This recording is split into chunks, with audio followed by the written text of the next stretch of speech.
Alors Jean-Michel Blanquer, du débat, il va encore y en avoir à l'occasion de la présentation d'un nouveau texte mercredi prochain au Conseil des ministres relatif à la prévention des actes de terrorisme et au renseignement, porté par votre collègue ministre de l'Intérieur. On a envie de dire encore un, puisque des textes antiterroristes, on les accumule depuis des années.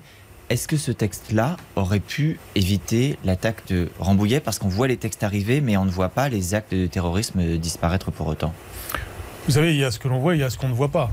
Toute l'action de la police, en particulier pour empêcher des attentats, est déjà considérable. Et cette action de la police pour empêcher les attentats, elle se passe notamment par la capacité à écouter, à s'immiscer dans les réseaux terroristes avant qu'ils ne préparent les choses.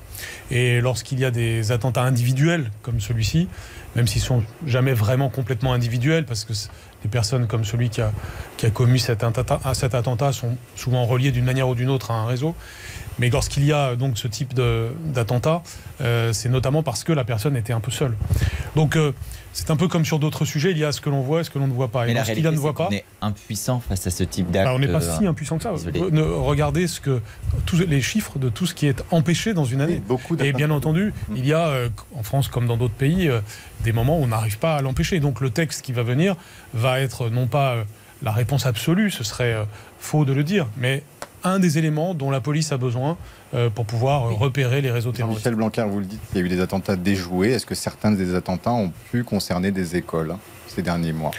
C'est des sujets sur lesquels je n'ai pas envie de m'étendre, vous le comprendrez. Et simplement, je pense qu'il y a des sujets qui, pour le coup, relèvent du travail de sécurité courant et qui ne méritent pas de grand développement. Mais est-ce que l'école est particulièrement menacée quand même? C'est un sujet d'inquiétude pour tous les parents. Est-ce que vous dites aujourd'hui il y a une menace qui pèse comme symbole de la République? L'assassinat de Samuel Paty était évidemment l'illustration de ça, que rien n'échappe, pas plus l'école que quoi que ce soit au risque. Mais ne créons pas de psychose autour de cela et il n'y a pas de sujet spécifique autour de l'école aujourd'hui.